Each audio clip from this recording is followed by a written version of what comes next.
Problem shock absorb करने के लिए तो वो स्टॉक होना चाहिए, वो नहीं है, वो नहीं था। And the stock norms is 15 दिन से 30 दिन तक, depending upon the distance of the power station from the coal source. ये उन्होंने नहीं रखा, तो वो एक प्राइमरी रीजन है क्राइसिस का। अब जैसा फर्स्ट क्वार्टर आ गया, फर्स्ट क्वार्टर में कोविड का सेकेंड वेव आ गया, तो कोविड का सेकेंड वेव में कोल इंडिया के ऊपर बहुत असर पड़ा। मतलब coal India had a very difficult time, उनका 250 वर्कमैन का डेथ हो गया कोविड में। तो आप समझ सकते हैं कि कितना ज्यादा उस पर उनका पर इम्पैक्ट हुआ था। तो इसीलिए फर्स्ट क्वार्टर का नेचुरली इनका कैपेबिलिटी टू प्रोड्यूस एटसेट्रा वो कम था।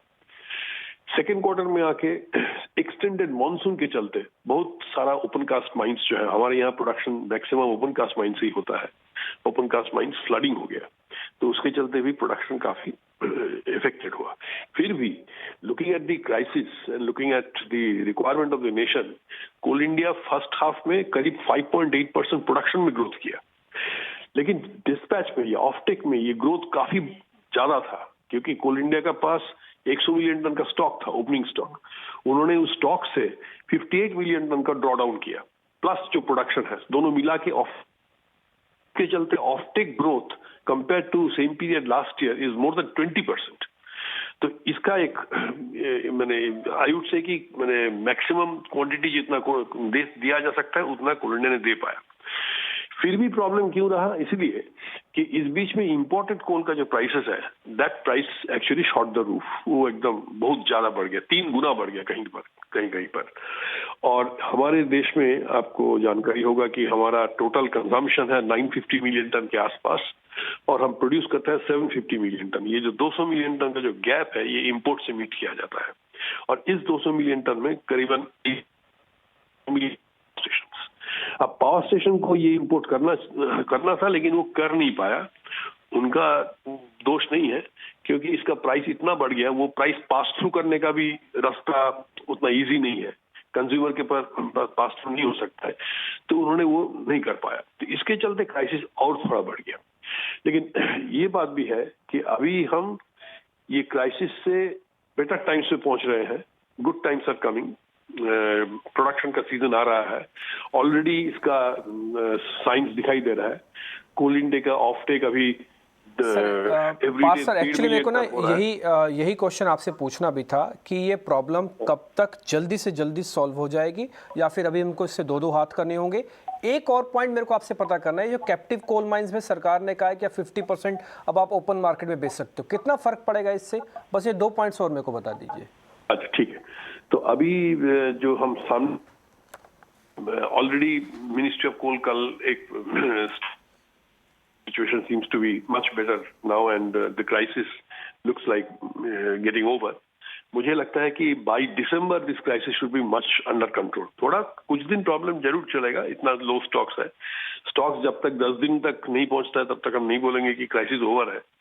सो हमको लगता है कि दिसंबर एंड या मैक्स जनवरी तक we should be comfortable, but at any point of time this will not lead to a massive kind of a power shortage throughout the country. ऐसा होने का हमको और उम्मीद नहीं लगता है, क्योंकि हम गुड मंथ्स में पहुंच गए हैं, अच्छा टाइम में पहुंच गए हैं। The problems are now behind us. ये एक क्वेश्चन का उत्तर हुआ। सेकंड, आप जो कैप्टिव माइंस के बारे में बोल रहे हैं, देखिए कैप्टिव माइंस का टोटल प्रोडक्शन आज के दिन में 50-60 मिलियन टन से ज्यादा होता नहीं है, और वो होता है उनका अपना जो जनरेटिंग स्टेशन है, अपना जो इंड्यूस प्लांट है उनके लिए। तो एक्सेस प्रोडक्शन कितना अवेलेबल हो फॉर, इस बारे में मुझे थोड़ा डाउट है, क्योंकि कैप्टिव माइंस का प्रोडक्शन को लेते हुए भी most of the end users coal India से भी कोयला लेते हैं।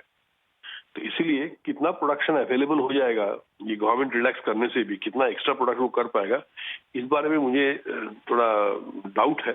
मुझे लगता नहीं है कि इससे 10-15 मिलियन टन से ज्यादा कुछ बन पाएगा।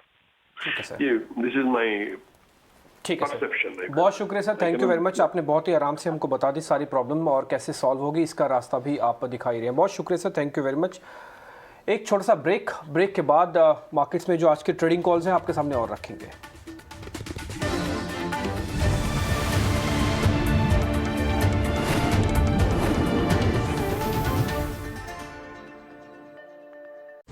Co-powered by Coviself by MyLab COVID-19 Rapid Antigen Self Test Kit। जिंदगी में बदलाव का होना तय है, और वास्तविक बदलाव की शुरुआत अब हो चुकी है। आज हजारों किलोमीटर दूर से मरीजों का इलाज किया जा रहा है। लाखों करोड़ों स्टूडेंट्स अब घर बैठकर ऑनलाइन पढ़ाई कर रहे हैं। पैसों का लेन देन डिजिटली होने लगा है। गांव में रहकर लोग विदेशी नौकरियां कर रहे हैं। बचत से हम निवेश की ओर बढ़ रहे हैं। बिजनेस करने के तौर तरीके बदल गए हैं। हमारे और फोन्स के साथ साथ अब घर भी स्मार्ट हो गए हैं। सिनेमा, शॉपिंग और रेस्टोरेंट्स, ये सभी हमारे इशारों पर हैं।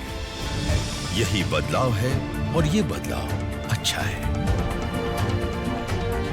बदलो, बढ़ो देश के साथ। ईटी नाउ, स्वदेश। Channel partner National Stock Exchange. Channel partner Union Bank of India. Good people to bank with.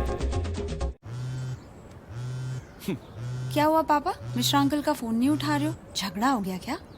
ऐसा कुछ नहीं है। उसके